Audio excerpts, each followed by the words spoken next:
What better movie to bring me out of hiding, right? I could not just sit this one out. I went to the movies, I watched it, and I have my own thoughts about this film. I have my own nitpicks about it. Let's all get in the car, preferably not drunk like these heathens, go speeding down the road, and crash right into this review. Side note, first and foremost, I think this movie would have taken a more positive turn if Ava chose that blue dress over the lime green. What was she thinking? Stacy, Clinton, come get this girl and help her, please. Anywhoozin'. Hello, my fellow movie geeks. Carey Craves Cinema here to review the long-anticipated sequel to I Know What You Did Last Summer, and I Still Know What You Did Last Summer. And yet it is still called I Know What You Did Last Summer? Oh right, I'll Always Know What You Did Last Summer was already taken. Barf! Let's start with non-spoilerly stuffs here first, in case we have some beautiful people who were not able to see it just yet. Let's respect every situation and circumstance here, okay? So non-spoiler zone. So what did I think about the movie overall? I believe that the director, Jennifer Caton Robinson, made some bold decisions here. She was ballsy and took some chances. I like where she was heading. The car was going uphill but didn't quite reach the tippy top. She didn't go far enough in my opinion. There were some weak moves that didn't quite fit the puzzle pieces all the way together. A toddler possibly bit off some of the corners and shoved them into place to make them fit. Great analogy, right? Only me. So we have the new cast. A lot of people are complaining about the dialogue, how they are speaking. It didn't bother me all that much, to be honest. I think bodies desensitized me in that fashion, so I was kinda used to it. Funny enough, we have Chase Sway Wonders in this movie as the fresh new final girl, Ava. I wanted to like her, but something about her went stale for me. I'm probably going to stun some folks, but I favored Danica. She gave off the Helen Shivers vibes, and she had more of a presence on screen than Ava did. She made more interesting choices to me. Now, as I tiptoe through this non-spoil zone, this is quite difficult without stepping on a spoiler minefield, but let's hope I can do this gracefully. So I liked the film overall. The kills were decent and the look of the fisherman was dope as hell. The cinematography was fantastic and I loved the soundtrack. Hell, I already made a playlist with the songs from the movie.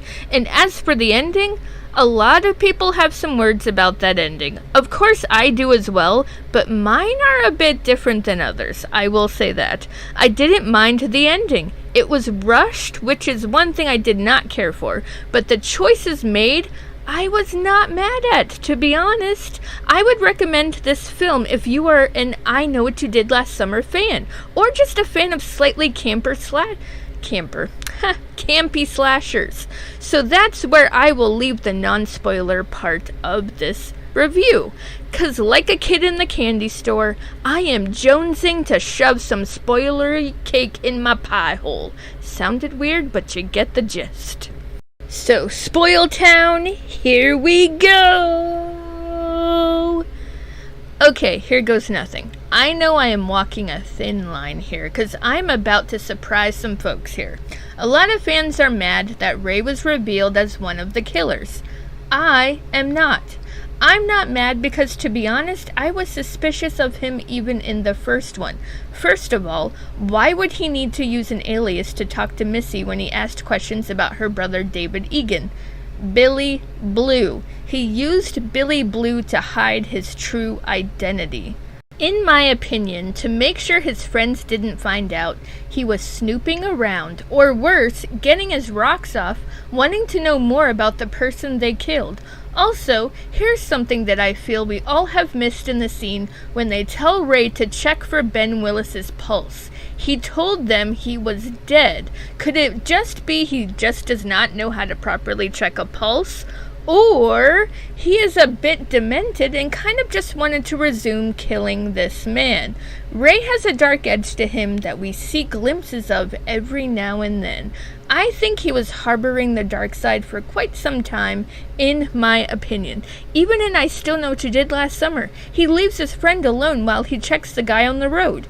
That could be taken in two different ways. His trauma could have just compelled him to check the broken down car because of what happened to him in the past, or he knew something bad would happen and just let his friend get murdered.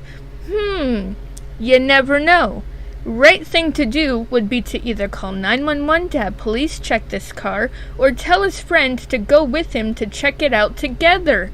I don't know. I could be reading too far into it. He tells Julie no when she asks him to go to the Bahamas with her, which tells me he has control issues. He does things on his own terms. His character could be read in many different ways, I'm telling ya. Only thing I wish they did differently was I wish Julie was the one who killed him. Ava did not earn the right to kill Ray. For me, it would have given Julie such a great character arc, because to me, she always gave off this damsel in distress complex, that she always needed to be saved by someone else. So much more respect would have been given if she were the one to take Ray out. But they lost that opportunity, unfortunately. Oh, and there is another killer, by the way. The outcast of the friend group, Stevie. She had some issues in her past that isolated her from her friends, and she had one person who was essential to her healing. When she loses that person due to her friend's actions, she becomes woman scorned. She asks for help from good ol' Ray, and he is happy to oblige. At first, before they revealed Ray, I was on board with Stevie, because it gave me urban legends vibes with Brenda being the killer, but then it was kind of ruined for me when Ray steals the spotlight to reveal being second killer. So I guess this makes me on the fence with this decision. If it were just Stevie, I would have had tons of questions, of course, like how did she do half of the maneuvers in the fisherman costume, blah blah blah. But hey, movie logic isn't always logical. As for Ray, him not wanting the town to forget their tragedy from years and years ago, that wasn't motive enough for me. It just felt weak. I wish it were a much darker reason. Hell, I would have believed obsession over Ben Willis and David Egan over just wanting the town to remember. I needed more darkness, and I needed Julie to be more badass. She owed it to the character. I always favored Helen over Julie, to be honest. Helen had more character growth. She fit the final girl aesthetic more than Julie did, which is why I loved seeing Helen in some capacity, even if it was just a dream sequence. I loved that it was a connection between her and Danica. Such a shame that Danica is not considered the final girl, but hey, she still made it, by the way. I cheered when she washed up on the shore and revealed that she survived.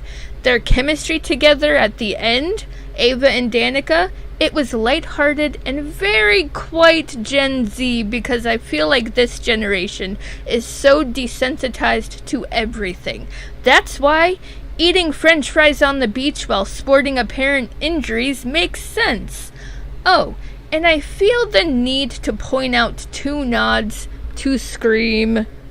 When Tyler bites it, she's able to pull off the hat when the fisherman is about to kill her, and she reacts. That gave me Casey Becker vibes. She did the same thing, only she didn't speak. Her eyes did the talking. And another nod was yet again another Casey Becker one. When Teddy is trying to get away from the fisherman, he sees his mom in the window. He tries to call out to her, but he can't scream. That also gave me Casey Becker vibes. Could just be me. That's what I thought of when I saw the scene anyway. So, enough of my ranting and rambling. Overall, I had fun with this film. Nowhere near perfect, but not every horror movie is a masterpiece or a cult classic. Some movies are just meant for fun. And I, in fact, had fun. It had fan service and some throwbacks to the previous two films. I was here for it. So comment down below, tell me your thoughts about this film. And for all that is holy, do not take this film so much to heart. It is meant to be entertainment. Were you not entertained? This is Carey Craves Cinema. Stay geeky for movies, my friends.